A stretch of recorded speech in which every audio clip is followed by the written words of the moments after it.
Hola, queridos hermanos y hermanas, donde quiera que nos estén viendo, si es por el teléfono, por la computadora, el tablet o alguna otra forma que yo no me puedo imaginar, reciban un fraternal saludo de parte de la Iglesia Luterana Príncipe de Paz.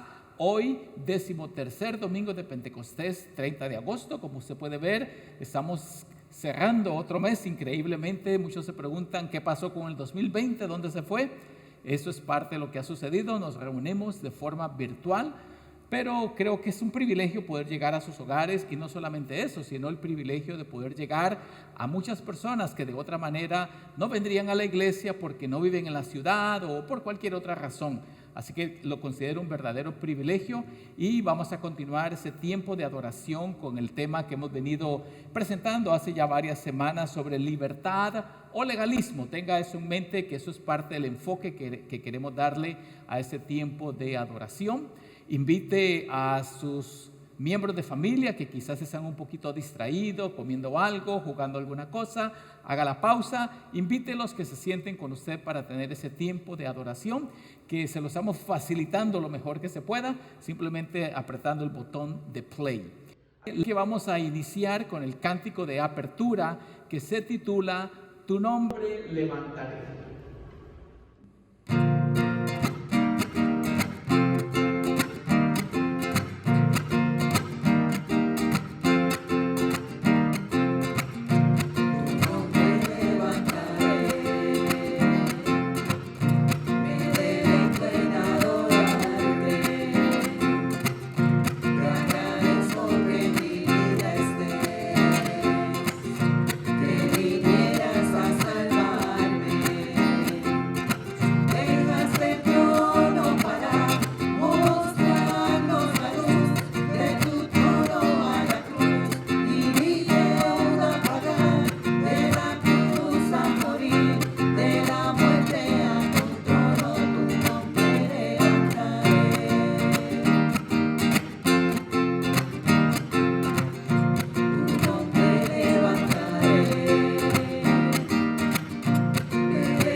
Vamos a continuar con un tiempo de confesión y de absolución. Primero invocamos la presencia del Señor. En el nombre del Padre, y del Hijo, y del Espíritu Santo. Amén. Exhortación al arrepentimiento. Amados en el Señor, estamos reunidos en el nombre de nuestro Dios y Padre para rendirle adoración. Pero es necesario para tal acto de reverencia que primero nos examinemos, y al hacerlo hallaremos que le hemos ofendido grandemente. Por eso es necesario que nos arrepintamos de todo pecado y clamemos por su perdón. Él siempre está atento a nuestro clamor y deseoso de brindarnos perdón y restauración. Les invito, por tanto, a que se examinen delante de Dios en este momento de silencio.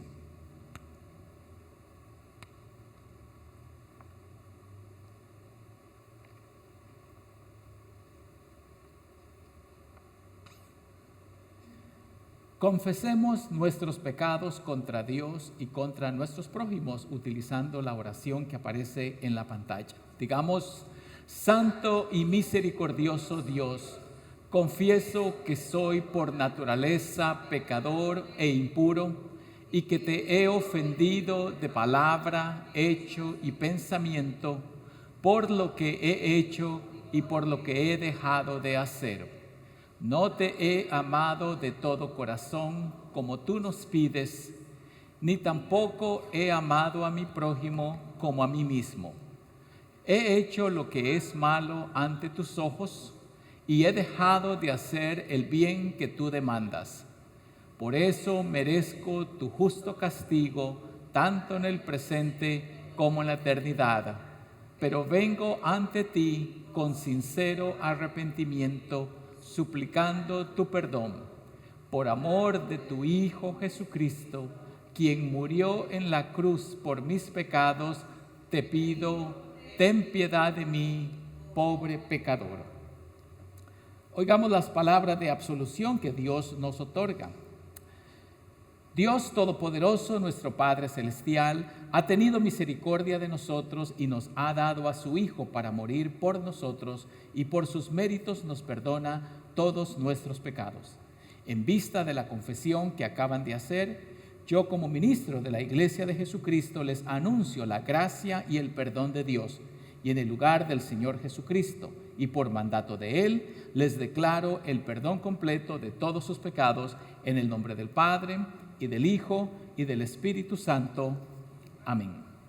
Vamos a continuar con la lectura bíblica para esta ocasión, que se encuentra en el Evangelio de San Mateo. Dice así esta lectura. Evangelio de San Mateo, capítulo 12, versos 12 al 32. Un día le llevaron a Jesús un endemoniado ciego y mudo, y él lo sanó, así que el ciego y mudo podía ver y hablar. Toda la gente estaba atónita y decía: ¿será este el Hijo de Dios, el Hijo de David? Los fariseos al oírlo decían: este expulsa a los demonios por el poder de Belcebú, príncipe de los demonios. Pero Jesús, que sabía lo que ellos pensaban, les dijo: todo reino dividido internamente acaba en la ruina. No hay casa o ciudad que permanezca si internamente está dividida. Así que si Satanás expulsa a Satanás, se está dividiendo a sí mismo, y así, ¿cómo podrá permanecer su reino? Si yo expulso a los demonios por el poder de Belcebú, ¿por el poder de quién los expulsan los hijos de ustedes? Por lo tanto, ellos serán los jueces de ustedes. Pero si yo expulso a los demonios por el poder del Espíritu Santo, eso significa que el reino de Dios ha llegado a ustedes. Porque ¿cómo va a entrar alguien en la casa de un hombre fuerte y cómo va a saquear sus bienes si antes no lo ata? Solo así podrá saquear su casa. El que no está conmigo está contra mí, y el que no recoge conmigo desparrama. Por tanto les digo, a ustedes se le perdonará todo pecado y blasfemia, excepto la blasfemia contra el Espíritu. Cualquiera que hable mal del Hijo del Hombre será perdonado, pero el que hable contra el Espíritu Santo no será perdonado ni en este tiempo ni en el venidero. Esto es palabra de Dios. Te alabamos, Señor.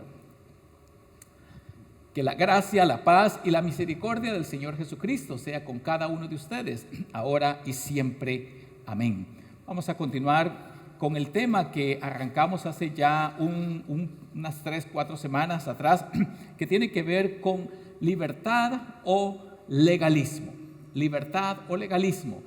Básicamente aquí estamos enfocando la libertad que Cristo nos trae a través de su muerte y resurrección y a través de su Espíritu, o las reglas antiguas y tradiciones que todavía se reflejan en la iglesia y en el pueblo de Dios. Y empezamos diciendo que Jesús es Señor del sábado. Subrayábamos en esa ocasión que esa era una frase muy atrevida, donde Jesucristo se pone por encima de la ley y dice que Él es Señor de todo y que nosotros, por tanto, que le seguimos, no cumplimos dicha ley. La semana siguiente hablamos de cómo Cristo es el cumplimiento de las Sagradas Escrituras, y eso era una referencia a donde Jesucristo habla en público en la sinagoga judía, y después de leer dice: todo esto se ha cumplido hoy delante de sus ojos. Cristo cumple todas las promesas del Antiguo Testamento. La semana pasada hablábamos de que Cristo trae algo nuevo en ese cumplimiento de las Escrituras, y Él lo asemeja al vino nuevo y al vino viejo, odres nuevos, odres viejos. Básicamente que debemos adaptarnos a esta nueva enseñanza de Jesucristo, que es el Evangelio. Y hoy voy a estar hablando del nuevo régimen del Espíritu Santo, porque Eso es lo que distingue la vida de Jesucristo, que Él viene en el poder del Espíritu. Tanto así que dice la Biblia que el Espíritu lo llevó al desierto por 40 días y 40 noches. Allá fue tentado por el enemigo Satanás y Cristo venció la tentación. Vuelve en el Espíritu Santo y empieza su ministerio en el poder del Espíritu Santo. Y todo lo que Cristo hace, lo hace por la dirección, la llenura y el poder del Espíritu Santo. Juan el Bautista, que bautizaba con agua, y por eso se le llama Juan el Bautista, porque eso era su característica, algo que antes no se hacía, bautizaba con agua. Pero él anunció que el que venía tras de él, cuyas sandalias él no era digno de desatar, dice que él los va a bautizar con agua y con espíritu. Con agua y con espíritu. Es decir, hay una novedad que es el régimen del Espíritu Santo. Y para hablar de ese tema, quiero comenzar diciendo cómo se siente usted cuando lo acusan de algo que no ha hecho. Creo que a todos nos ha pasado, en su hogar, en la familia, en el trabajo, en la iglesia, donde que quizás alguien dejó el fuego encendido, donde estaban preparando la comida por un evento especial, el Día de la Hispanidad de la iglesia, y se quemó la comida, el arroz con gandules o quizás los tamalitos, lo que fuera, y se preguntan quién lo hizo, y por alguna razón alguien dice, fue Adolfo. Pero ¿cómo? Yo no estaba en la cocina. Sí, usted pasó por aquí, y empiezan a echarle a uno la culpa. Y uno sabe que uno no fue, ¿no es cierto? Y yo creo que todos tenemos esa tendencia muy humana a levantar el dedo acusador y decir, fue fulano, fue sutano, fue mengano. Y entonces, ¿cómo se siente uno cuando le echan la culpa? Pero lamentablemente esto es muy humano. Uno quiere ver a quién le echa la culpa. Y esto me recuerda a aquellos dos viejitos que están cumpliendo aniversario y le pregunta a la viejita a él, viejo, mañana cumplimos 40 años, ¿quieres que mate un pollo? Y le dice él, pero ¿qué culpa tiene el pollo? Mejor mata a tu primo que nos presentó.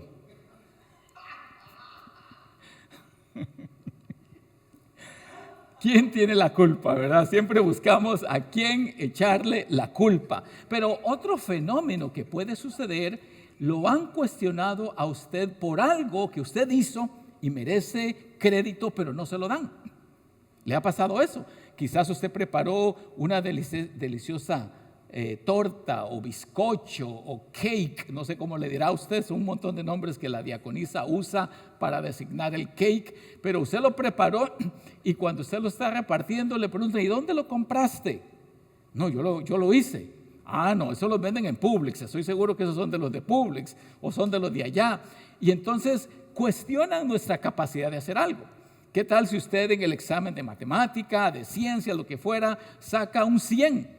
Ah, no, usted tuvo que haber copiado. Estoy seguro que usted copió porque usted no saca 100. Y entonces cuestionan su capacidad de hacer algo. Ya sea lo acusan o cuestionan su capacidad. ¿Cómo se siente usted? Es una buena pregunta. Pues algo parecido le pasa al Señor Jesús en el Evangelio a Él. Él hace algo poderoso y ellos dicen, ah, no, este no lo pudo haber hecho por sí mismo. Cristo en el Evangelio que leímos hoy hace una sanidad. Y ya sabemos todos los que hemos leído los evangelios que una característica del ministerio de Jesucristo es que era un sanador.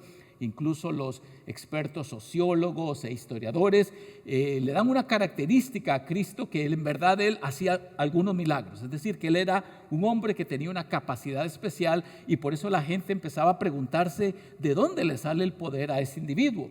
Y dice aquí que a Jesucristo le presentaron un endemoniado ciego y mudo y él lo sanó.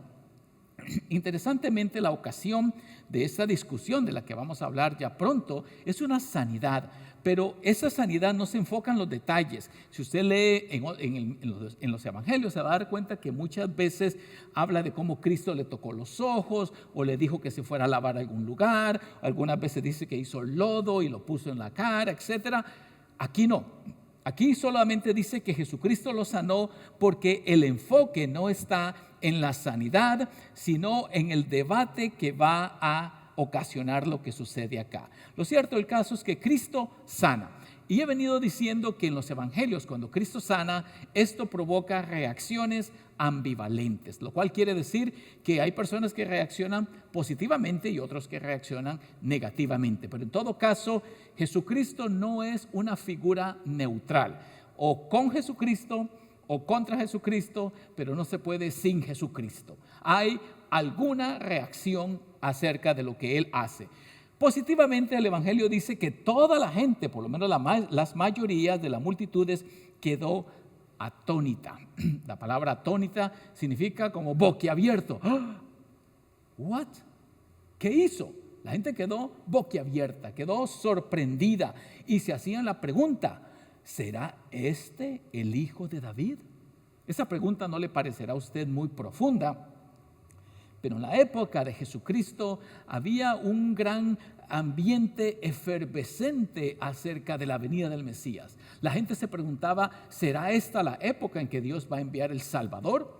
Aunque la palabra Mesías tenía tintes políticos, de liberar a Israel del poder romano, y era muy obvio tener esa idea porque David, si usted lee la historia de David en el primer libro de Samuel y segundo libro de Samuel del Antiguo Testamento, se va a dar cuenta que David era bien conocido en Israel por ser un dirigente militar poderoso, que tuvo muchas victorias. Entonces, cuando ellos dicen aquí que será este el hijo de David, no tienen en mente a alguien que cantaba salmos y poesías, como también lo hizo David, sino un líder militar que los viene a librar del poder y de la opresión romana. Pero tiene tintes mesiánicos, es decir, ellos se preguntan si será este el enviado de Dios. Esa es una reacción positiva. Pero como ya conociendo en los evangelios, lo que perdura es la reacción negativa. Casi siempre la oposición viene de los líderes religiosos, los fariseos. Los fariseos casi siempre en el Nuevo Testamento se presentan de forma negativa.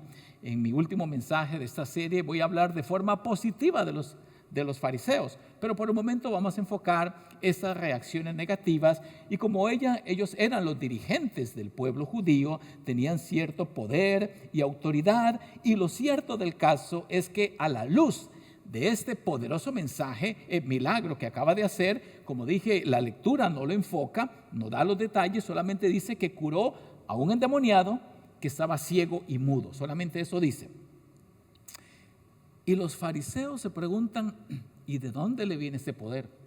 Noten que no le dicen a Jesucristo que eso es un milagro falso, que es un fanfarrón, un mentiroso. No, ellos ven la evidencia, quizás hasta conocían al hombre que acababa de ser sanado, y entonces no cuestionan el milagro en sí, sino que cuestionan el origen de su poder. Y noten lo que afirman entre ellos, porque lo hacen así calladitamente. Dice: se expulsa a los demonios por el poder del diablo.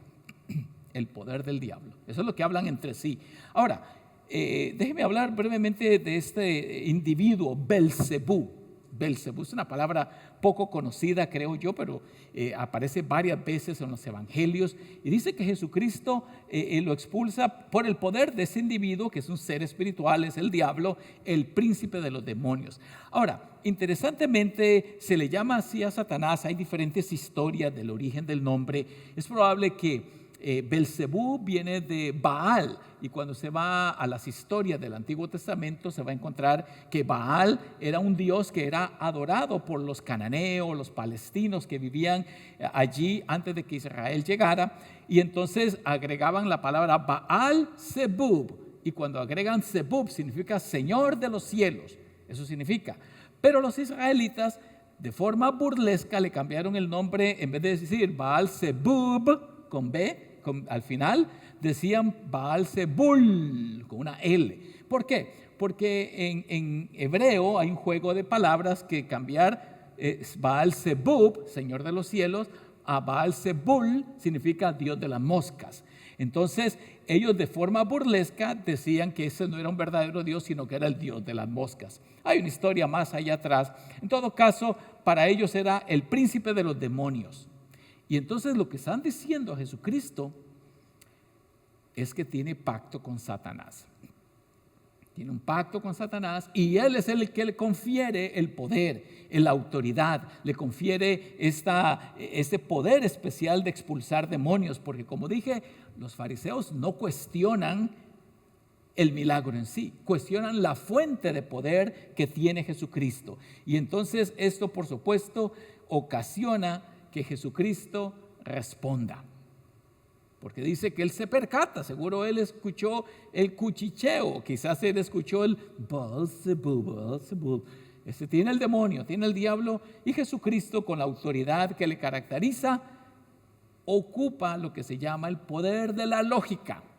Jesucristo fue un gran personaje, trajo un mensaje de poder, el evangelio, salvación, etcétera, pero también Jesucristo sabía aplicar la lógica. Era, por decirlo así, también una especie de filósofo. De hecho, los expertos en Biblia pintan a Jesucristo como un sabio al estilo de Salomón. Él es como un nuevo Salomón que tiene mucha sabiduría y que utiliza el poder de la lógica. Y en el poder de la lógica le responde a estos fariseos. Noten lo que dice. Que Jesucristo los escuchó y dice: todo reino dividido internamente acaba en la ruina. Todo reino dividido termina en la ruina. Póngase a pensar a nivel de familia. Si el papá quiere que el hijo vaya a la calle a jugar y la mamá no quiere que vaya a la calle a jugar, adivinen qué hace el niño. El niño se hace amigo del papá.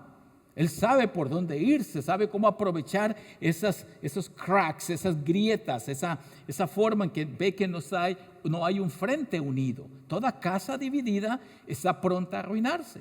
Póngase a pensar en una escuela donde hay división, donde el maestro y el director tienen problemas y no se ponen de acuerdo porque unos opinan una cosa, otros opinan otra cosa, y entonces no hay una autoridad central en esa escuela. Esto me recuerda a aquel niñito que lo tienen que llevar a la dirección donde está la directora y le dice el niño a la directora: señora directora, cierre los ojos por favor. Pero niño, ¿por qué me dices eso?, pregunta. Sí, porque mi maestra dice que cuando usted cierre los ojos todos vamos a ser felices.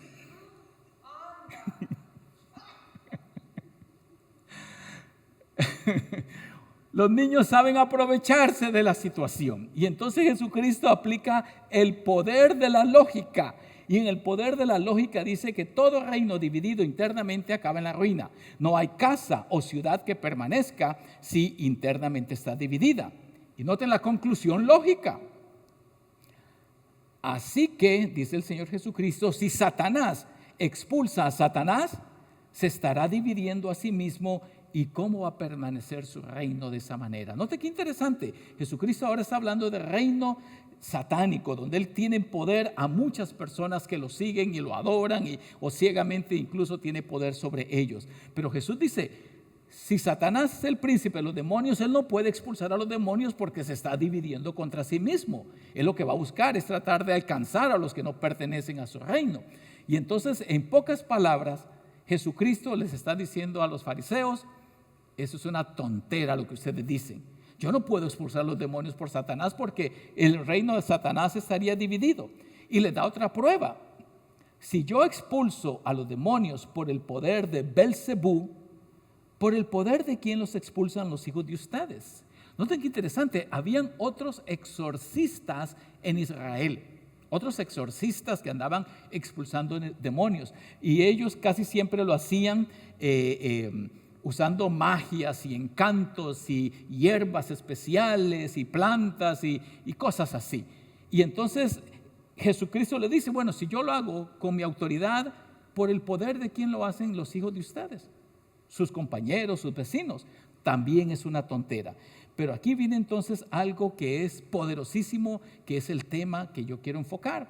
Porque Cristo dice más adelante: pero si yo expulso a los demonios por el poder del Espíritu de Dios, eso significa que el reino de Dios ha llegado a ustedes.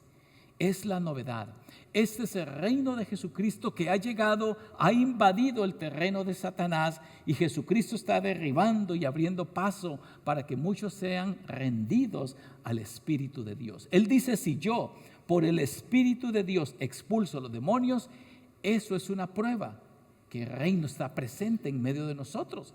Y no hay cosa más importante que pertenecer al reino de Dios. No es eso lo que oramos cada vez que decimos el Padre Nuestro, que decimos, vénganos tu reino.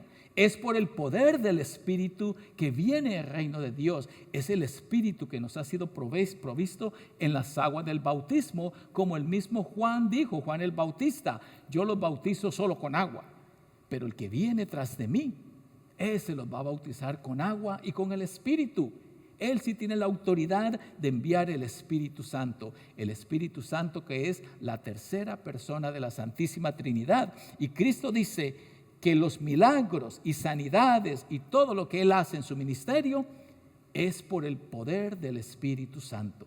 Ese es el nuevo régimen que Cristo nos ha traído, mis queridos amigos, hermanos y hermanas que escuchan. La presencia, la venida del poder del Espíritu es lo que capacita a la iglesia para vivir una vida victoriosa. Es lo que nos capacita a nosotros de forma individual a vivir la vida en el Espíritu. Y por eso es que Dios quiere que nosotros aprendamos a ser guiados, dóciles, sensibles a la voz del Espíritu. De eso voy a estar hablando en mi sermón de la próxima semana, cómo somos guiados por el Espíritu Santo. Pero hoy quiero solamente dejar en su mente que el nuevo régimen que ha venido a nosotros es el régimen del Espíritu. No pertenecemos al régimen de la ley, donde Pablo los contrasta abiertamente en varias de sus cartas. No, pertenecemos al régimen del Espíritu y el Espíritu nos guía de forma dócil a otros lugares de los que voy a hablar la próxima semana. Porque ese texto ahora se va a enfocar en algo súper delicado que debe quedar como cimiento, como base de la vida cristiana. Él habla de la blasfemia contra el Espíritu Santo. Note qué interesante lo que sigue diciendo Jesucristo más adelante. Dice, por tanto yo les digo, a ustedes se les perdonará todo pecado y blasfemia, excepto la blasfemia contra el Espíritu. Cualquiera que hable mal del Hijo del Hombre, o sea, Jesucristo, será perdonado. Pero el que hable contra el Espíritu Santo no será perdonado ni en ese tiempo ni en el venidero. Note qué interesante, esa parte es de crucial importancia para entender la vida del creyente. La blasfemia. Blasfemar significa maldecir o hablar mal contra, en ese caso contra el Espíritu. Y en ese contexto muy particular, Cristo dice que atribuir las obras de Dios al diablo es blasfemar contra el Espíritu. Y de allí no hay vuelta de hoja. Allí ya no hay perdón, porque el Espíritu Santo, según Juan capítulo 16, es el que viene a convencernos de pecado, de justicia y de la necesidad de arrepentirnos. Y entonces si el Espíritu sensibiliza su vida, le habla a través del Evangelio y uno lo rechaza, como en este caso están haciendo los fariseos, ya no hay perdón.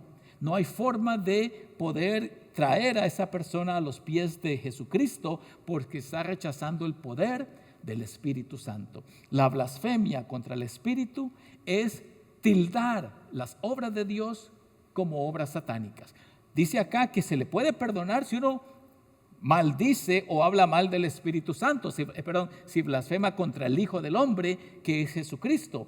Pero blasfemar contra el Espíritu, que es el último recurso que Dios tiene para darnos la salvación y el perdón a nuestra vida, ya no hay vuelta de hoja.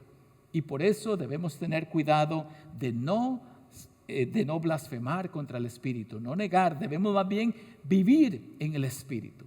Eso significa permitir que ese Espíritu que nos fue dado en el bautismo, como dice Pablo, todos vosotros los que han sido bautizados de Cristo estáis revestidos. Nosotros que tenemos las arras del Espíritu debemos ser dóciles y sensibles a la guía del Espíritu. Y el Espíritu Santo no nos lleva de vuelta a la ley y a los mandamientos y a las tradiciones donde la gente muchas veces vive. El Espíritu nos lleva a Cristo, nos lleva a la palabra y nos ayuda a interpretar este mundo y las circunstancias desde la perspectiva de la cruz. Porque Cristo, al morir en la cruz, posibilita que nosotros hoy podamos vivir en el Espíritu, porque en nuestro bautismo Dios nos sella con el Espíritu y nos da las arras y nos da la presencia del Espíritu Santo y nuestra vida es transformada.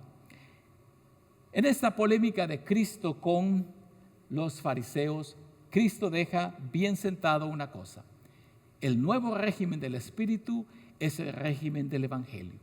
Y nosotros necesitamos una vez más ser sensibles a la voz del Espíritu, porque una vez que uno rechaza la presencia del Espíritu Santo, cae en la ley, cae en los mandamientos, cae en las tradiciones, lo cual no nos permite ver en la cruz de Cristo el perdón y la salvación que Dios nos quiere ofrecer.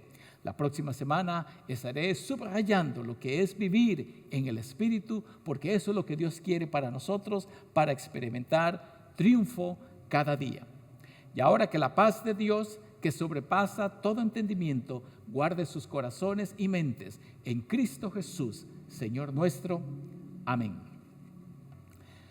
Vamos a continuar con el próximo canto de adoración que se titula Confiado estoy en mi Señor.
Sé que mi vida cuidará y que hasta el fin me guardará. Hagamos pública confesión de nuestra fe con las palabras del credo apostólico. Digamos juntos: creo en Dios Padre Todopoderoso, Creador del cielo y de la tierra, y en Jesucristo, su único Hijo, nuestro Señor, que fue concebido por obra del Espíritu Santo, nació de la Virgen María, padeció bajo el poder de Poncio Pilato, fue crucificado, muerto y sepultado, descendió a los infiernos, al tercer día resucitó de entre los muertos, subió a los cielos y está sentado de diestra de Dios Padre Todopoderoso, y desde allí ha de venir a juzgar a los vivos y a los muertos. Creo en el Espíritu Santo, la Santa Iglesia Cristiana, la comunión de los santos, el perdón de los pecados, la resurrección de la carne y la vida perdurable. Amén. Esa es nuestra confesión de fe que resume las principales enseñanzas de la Iglesia Luterana. Vamos a continuar con un tiempo de oración y les invito que después de cada petición que yo termine diciendo, Señor, en tu bondad, pueda usted responder donde quiera que se encuentre. Escucha nuestra oración. Oremos. Padre bendito, te damos gracias por haber enviado el nuevo régimen del Espíritu Santo, por medio del cual, a través de nuestro bautismo, nos has hecho pertenecer. Ayúdanos a vivir siempre unidos a la dirección de tu Espíritu para vivir la vida victoriosa que Cristo ganó para nosotros en la cruz al morir. Señor, en tu bondad, escucha nuestra oración. Oh Padre amado, así como tú buscas a tus ovejas perdidas, te pedimos que también bendigas a tus ovejas, los desplazados y refugiados a causa de guerras y desastres naturales. Provee para sus necesidades personales y familiares, especialmente la de un hogar seguro y una estabilidad política y económica. Provee igualmente sabiduría a los líderes de las naciones para que apoyen a todos los inmigrantes y extranjeros y apoyen también los esfuerzos por traer paz y tranquilidad a esas regiones atribuladas. Señor, en tu bondad, escucha nuestra oración. Ten compasión, oh Dios de misericordia, de todos los que se encuentran pasando tiempos de adversidad, incluyendo a los huérfanos y a las viudas, los ancianos en los asilos, los inmigrantes y refugiados, las familias donde hay violencia doméstica, los que están encarcelados y los que viven adictos, Señor, a diferentes problemas de drogas y alcohol, los enfermos y todos los que de una u otra manera sufren los embates de nuestro enemigo Satanás. Envía el poder de tu Espíritu Santo para traer sanidad y liberación y usa a cada uno de nosotros para traerles alivio y palabras de consuelo. Señor, en tu bondad, escucha nuestra oración. Señor Jesucristo, oye nuestras plegarias a favor de todos aquellos que pasan por problemas físicos, de salud, por los que batallan con enfermedades crónicas, por los que se preparan o se recuperan de alguna operación y por todos los que sufren de ansiedad, depresión, soledad, rechazo y abandono. De forma especial, recordamos a nuestros amigos, conocidos y familiares, incluyendo a Ana García Silva, Wanda Casiano, Rafael Reynoso, Álvaro Borges, Eduardo Manín, Roberto Velázquez, Madeline Harney, Livia Vázquez, Aurea Vázquez, Ruth Ortiz, Elizabeth Díaz, Juanita Parodi, Mara Rodríguez, Andrés Vélez, Danilda Feliz, Concepción López, Maritza Miranda y Humberto Márquez. Sánales conforme a tu buena voluntad y dales paciencia y fuerzas mientras enfrentan sus males con cristiana resignación. Señor, en tu bondad, escucha nuestra oración. Pedimos tu consuelo para la familia de Lisa Díaz por la muerte de su mamá, doña Carmen, recientemente. Fortalécelos en la esperanza de que un día serán reunidos como una sola familia cuando Cristo, su Señor, vuelva en las nubes. Señor, en tu bondad, escucha nuestra oración. Te damos gracias por todos los santos que ahora gozan de tu presencia delante de tu trono de gloria. Y te pedimos que nos preserves en la fe y en la esperanza hasta el día en que nos llames a unirnos a ellos en el cielo, donde contemplaremos con perfecto gozo al Cordero que fue sacrificado por nosotros y por cuya sangre hoy gozamos de perdón y salvación, porque Él vive y reina contigo y con el Espíritu Santo, siempre un solo Dios, por los siglos de los siglos. Amén. Oremos como nuestro Señor Jesucristo nos enseñó. Padre nuestro que estás en los cielos, santificado sea tu nombre. Vénganos tu reino, hágase tu voluntad, así en la tierra como en el cielo. El pan nuestro de cada día, dánoslo hoy, y perdona nuestras deudas, así como nosotros perdonamos a nuestros deudores. Y no nos dejes caer en la tentación, mas líbranos del mal, porque tuyo es el reino, el poder y la gloria, por los siglos de los siglos. Amén. Bien, hemos concluido casi prácticamente ese servicio de adoración y aunque no tengo muchos anuncios, quiero hacer llegar un saludo fraternal y cariñoso a todos los que de una de otra manera llegan a escuchar este mensaje, este tiempo de adoración. Siempre les quiero animar que comparta este video con sus amistades, con sus compañeros de trabajo, sus redes sociales, de tal manera que el mensaje de la palabra de Dios circule de una forma amplia a lugares donde su servidor nunca podría llegar. Así que creo que eso es una buena oportunidad. Creo que el anuncio más importante que quiero mencionar es el hecho de que queremos reabrir la iglesia el domingo 13 de septiembre. Es el domingo inmediatamente después al feriado nacional aquí, que se llama Labor Day, y queremos prepararnos apropiadamente. Solamente le anticipo de que si usted se siente frágil, enfermo, vulnerable, probablemente usted sea un candidato a mejor no venir todavía a adorar al templo.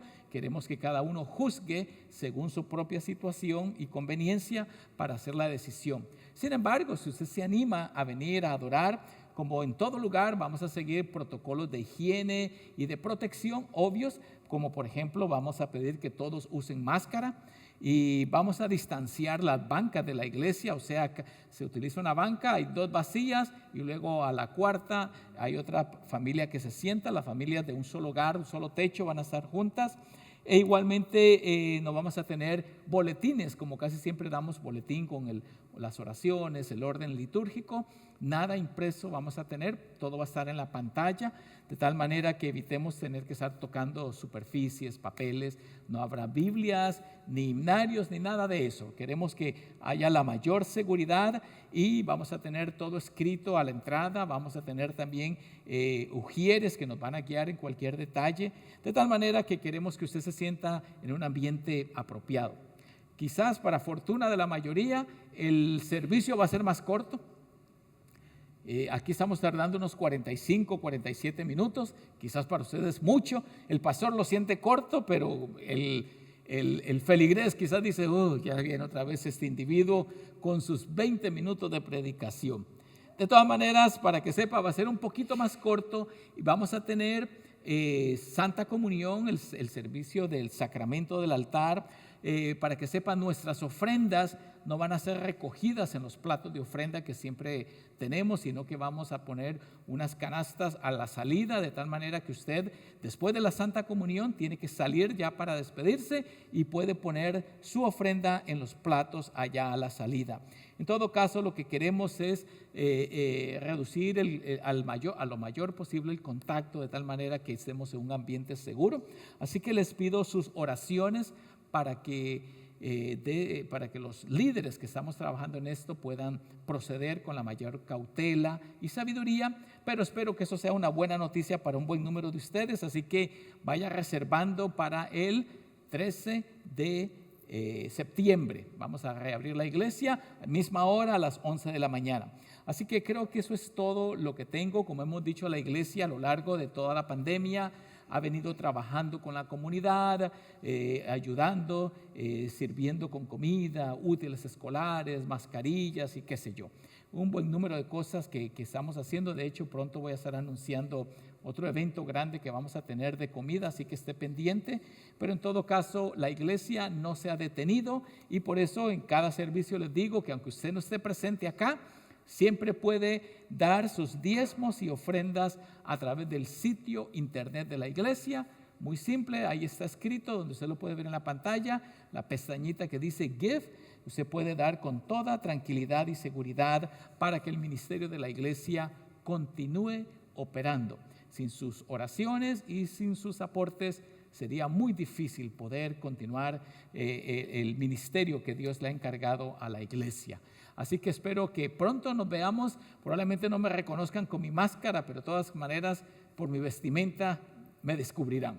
No por sus frutos lo conocerán, como dice la Biblia, sino por su vestimenta lo reconocerán. Muy bien, vamos a cantar la doxología, que es el cántico de adoración a la Santísima Trinidad, para despedirnos.